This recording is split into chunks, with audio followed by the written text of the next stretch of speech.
Salam, Bapak-bapak, Ibu-ibu, sidang Jumat yang dikasihi di dalam Tuhan kita Yesus Kristus. Pada hari Minggu ini kita telah memasuki hari Minggu Sengsara ke-7. Dalam rangka kita memperingati Hari Jumat Agung dan Paskah untuk tahun 2020. Kita merasa bersyukur karena di tengah-tengah gejolak kehidupan manusia di dunia ini dengan segala ketakutan dan kecemasannya, pemeliharaan dan kasih Tuhan kita Yesus Kristus tetap dirasakan dalam kehidupan kita bergereja berjemaat. Pada hari ini khotbah Minggu di mimbar gereja Bethesda ini, saya akan membawakan khotbah yang kita ambil dari Alkitab Perjanjian Baru, Injil Matius pasal 21 ayat 1 sampai 11. Sebelumnya kita berdoa. Ya Allah, Bapa kami yang ada di surga, kami merindukan kuasa-Mu ada di tengah-tengah kehidupan kami sidang Jumat-Mu. Teristimewa firman-Mu yang menjadi tuntunan kehidupan kami setiap saat. Dan biarlah kami jadikan firman-Mu itu sebagai suluh pada jalan kami dan pelita dalam kaki kami. Dalam Kristus Yesus kami berdoa. Amin. Saya membaca nats khotbah minggu ini diambil dari Injil Matius 21 ayat 1 sampai dengan ayat 11. Yesus dieluk-elukkan di Yerusalem.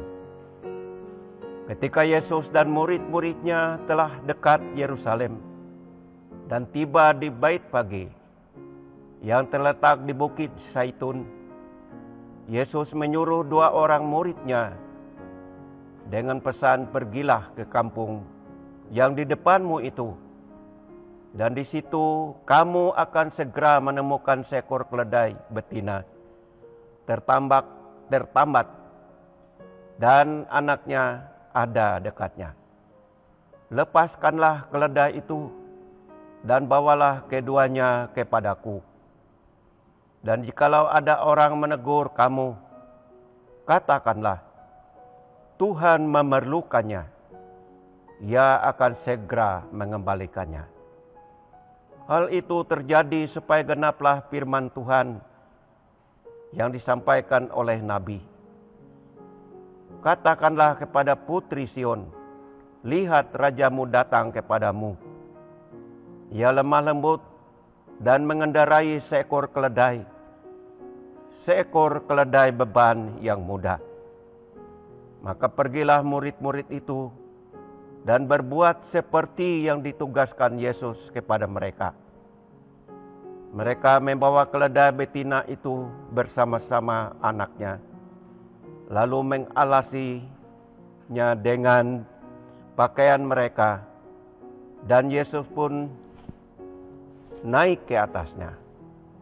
Orang banyak yang sangat besar jumlahnya menghamparkan pakaiannya di jalan. Ada pula yang memotong ranting-ranting dari pohon-pohon dan menyebarkannya di jalan.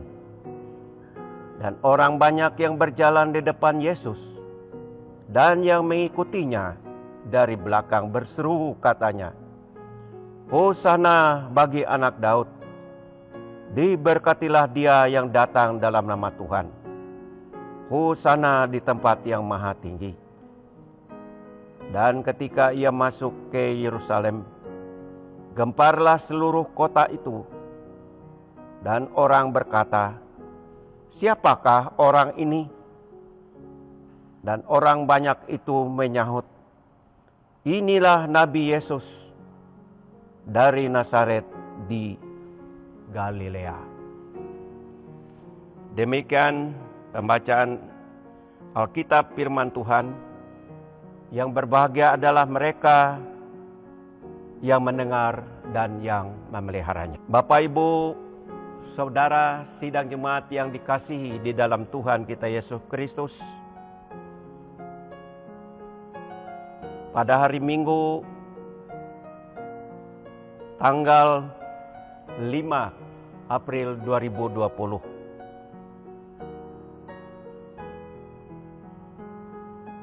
kita berada dalam suasana sebuah peringatan, yaitu Jumat Agung dan Paskah. Berkaitan dengan Jumat Agung dan Paskah itu, maka pada hari ini firman Tuhan hendak menyatakan kepada kita bersama, sebelum tiba saatnya Jumat Agung dan Paskah, tentang kematian Kristus di salib, orang-orang banyak di kota Yerusalem berbondong-bondong untuk menyongsong kehadiran Yesus Kristus.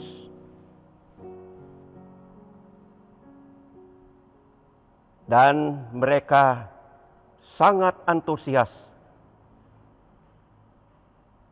karena menurut hemat mereka, Yesus akan mereka jadikan sebagai Raja Yahudi yang akan mengusir penjajahan Romawi pada saat itu. Sehingga dengan demikian, dari seluruh pelosok Yerusalem, mereka berbondong-bondong untuk menyongsong kedatangan Yesus Kristus di Yerusalem tersebut. Bapak, Ibu, Saudara yang dikasihi dalam Tuhan kita Yesus Kristus, dalam nas kita dikatakan bahwa Yesus masuk ke Yerusalem dengan menunggang binatang keledai. Binatang keledai adalah binatang untuk mengangkut beban. Lain halnya, ia tidak datang sebagai raja yang dengan wibawa dan kekuasaannya, dengan mengendarai, dengan menunggang kuda. Keledai beban berarti disitulah sifat daripada Tuhan yang datang ke dunia ini, khususnya ke Yerusalem, bukanlah sebagai raja dunia, tetapi ia adalah sebagai raja yang memerintah atas surga dan dunia. Ia datang dengan segala kerendahan hatinya, dan ia datang bukan untuk mengusir penjajah, tetapi ia datang untuk mengusir kegelapan dan dosa umat manusia ini. Ia datang dengan penuh pengharapan kepada dunia, karena dunia ini harus dibebaskan dan diselamatkan. Bapak, Ibu, Saudara yang dikasihi dalam Tuhan kita Yesus Kristus, kita merasa bersyukur bahwa apa yang dilakukan oleh Tuhan itu di luar daripada pikiran logika kita manusia. Betapa Allah merancang segala sesuatu di luar rancangan kita manusia. Via Dolorosa, itulah yang akan dijalaninya. Yang dijalani oleh Kristus sesuai dengan rencana Allah kepadanya, yaitu rancangan salib. Rancangan salib berarti adalah simbol dan pernyataan kasih dan kemurahan Allah kepada dunia ini. Dan di situ Ia memberikan anak domba Allah yang ada padanya. Dan kita tidak lagi didasarkan kepada darah binatang. Tapi hidup kita telah dibebaskan, dimerdekakan oleh Allah dalam darah Kristus. Bapak, Ibu, Saudara yang dikasihi dalam Tuhan kita Yesus Kristus.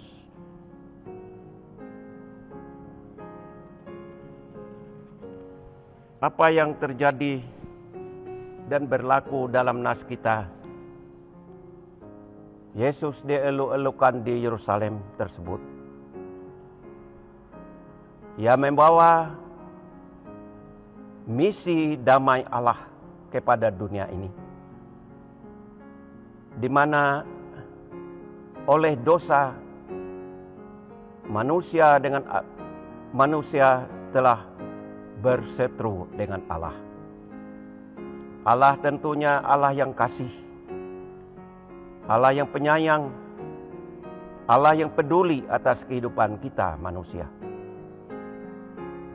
Pernyataan bahwa Ia Mesias yang dinanti-nantikan itu. Ia Raja yang memerintah bumi dan surga. Ia Raja yang memerintah untuk selama-lamanya. Tapi Ia Raja yang lemah lembut. Bukan Raja yang bengis. Dikutip dari kitab Nabi Yehes Sakaria 9 ayat 9.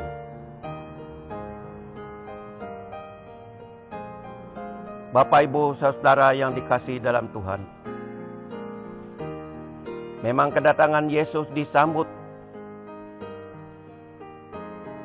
oleh dunia ini. Tapi banyak orang yang bertanya kepadanya. Setelah akhirnya orang banyak yang berbondong-bondong melihatnya. Seperti dikatakan setelah mereka menyebut, Hosana bagi anak Daud, diberkati dia yang datang dalam nama Tuhan. Hosana di tempat yang maha tinggi. Itulah salah satu ucapan orang banyak mengagungkan kedatangan Kristus pada saat itu. Tapi sebagian orang menjadi gempar karena mereka pun bertanya-tanya pula siapakah orang ini? Dan orang banyak itu menyahut, inilah Nabi Yesus dari Nazaret di Galilea. Saudara yang dikasihi dalam Tuhan, inilah yang nampaknya menjadi hal yang kontradiksi dari hadirnya kedatangan Kristus ke kota Yerusalem dengan orang-orang yang bertanya kepadanya. Yang berarti sebagian orang telah mengenalnya, tapi sebagian orang tidak mengenal, tidak memahaminya. siapa sesungguhnya Yesus yang dari Nazaret di Galilea tersebut. Bapak, Ibu, Saudara yang dikasihi dalam Tuhan kita Yesus Kristus. Ada beberapa hal yang mau diangkat melalui firman Tuhan untuk kita pada hari ini. Bahwa Sang Mesias itu adalah tidak lain merujuk kepada Yesus Kristus yang ia rela mengorbankan dirinya, menumpahkan darahnya di kayu salib. Agar demikian ia telah melaksanakan misi Allah yang mulia bagi dunia yang berdosa ini. Dosa kita manusia telah dihapuskannya, kita memperoleh pembebasan dan kemerdekaan sebagai anak-anak Allah. Itu artinya, Bapak, Ibu, Saudara, tidak lain kita telah dipanggil dalam kehidupan ini untuk melihat bahwa Allah itu Allah kasih adanya dalam Kristus Yesus. Karena kasih Allah itulah kita beroleh kehidupan dan bisa menjalankan kehidupan ini sebagai manusia. Sebab kata Tuhan Yesus Kristus sendiri dalam Yohanes 3 ayat 16 mengatakan, oh, demikianlah Allah mengasihi isi dunia ini sehingga ia memberikan anaknya yang tunggal, supaya barang siapa yang percaya kepadanya tidak binasa, melainkan beroleh hidup yang kekal. Inilah yang kita cari. Dan inilah yang telah kita temukan hanya di dalam dan oleh Yesus Kristus Tuhan kita. Oleh sebab itu, Bapak, Ibu, Saudara yang dikasihi dalam Tuhan, apapun yang berlaku dan terjadi dalam kesementaraan hidup kita di tengah dunia yang fana ini, dalam segala kecemasan setiap saat dalam kehidupan kita di dunia ini, tentu kita terus melihat bahwa kasih dan kemurahan Tuhan tetap berpihak kepada kita. Oleh sebab itu, kita tidak merasa takut, cemas, khawatir, dan bimbang dalam menjalani kehidupan ini. Karena Tuhan telah memperlengkapi kehidupan kita setiap saat. Marilah Bapak, Ibu, Saudara, hari-hari hidup ini kita mempergunakannya untuk selalu bersyukur dan hidup untuk melayani Tuhan dan sesama kita dengan segala potensi yang ada pada kita. Rasul Paulus juga di dalam suratnya kepada jemaat di Efesus pasal 6 telah memberikan kepada umat, kepada orang-orang percaya untuk tetap tinggal di dalam kehendak Allah, untuk tetap melihat bahwa kekuatan hidup hanya ada bersama-sama dengan Kristus. Di dalam suratnya kepada jemaat di Efesus pasal 6 ayat 10, kelengkapan rohani. Akhirnya hendaklah kamu kuat di dalam Tuhan, di dalam kekuatan kuasa-Nya. Kenakanlah seluruh kelengkapan senjata Allah, supaya kamu dapat bertahan melawan tipu muslihat iblis. Karena perjuangan kita bukanlah melawan darah dan daging, tapi melawan pemerintah-pemerintah, melawan penguasa-penguasa, melawan penghulu-penghulu dunia yang gelap, melawan roh-roh jahat di udara.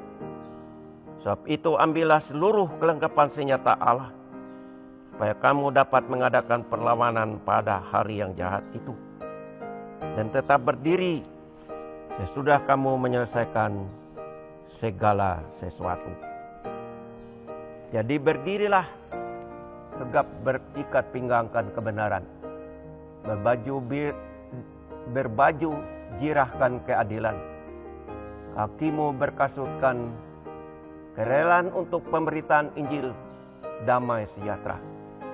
Dalam segala hal pergunakanlah perisai iman, sebab dengan perisai itu kamu akan dapat memadamkan semua panah api dari si jahat. Dan terimalah ketopong keselamatan, pedang roh, yaitu firman Allah. Di dalam segala doa dan permohonan, berdoalah setiap waktu di dalam roh, dan berjaga-jagalah di dalam doamu itu, dengan permohonan yang tak putus-putusnya. Amin. Mari kita berdoa. Terima kasih Tuhan, kami memperoleh kekuatan baru melalui firman-Mu yang telah dibaca dan menjadi bahagian ibadah jemaat-Mu, yang dimana firman itu sangat penting untuk memberikan kekuatan memampukan kami menjalani hidup ini. Dan kami jadikan firman itu adalah sumber daripada kekuatan dan kemampuan kami menjalani hari-hari hidup kami sampai kedatangan Kristus yang kedua kali nanti. Di dalam Engkau ya Yesus Tuhan Juru Selamat kami datang berdoa. Amin.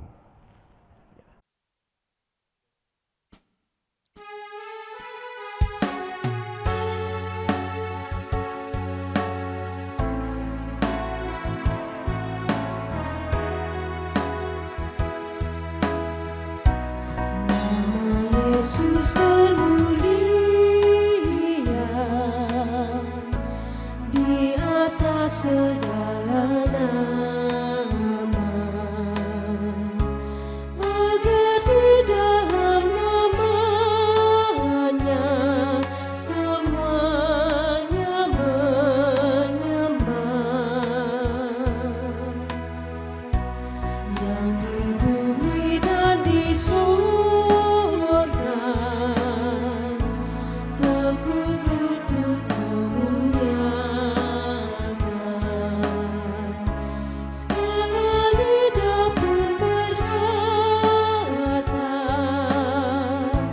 Yesus Kristus itu Tuhan,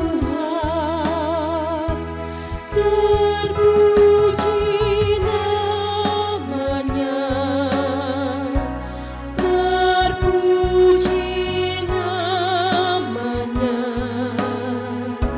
sembah dan pujilah Raja alam semesta.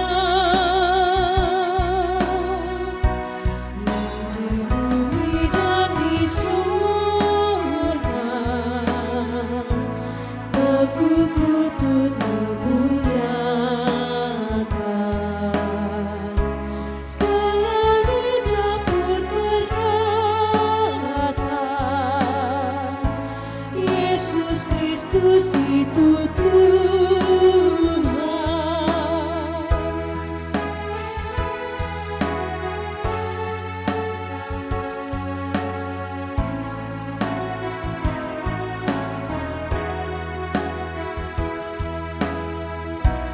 Masih banyak manusia yang tak mengenal nama-Mu. Suruh hamba yang setia kerja dan bertekun. Tuhan pakailah diriku menyebarkan kesamaan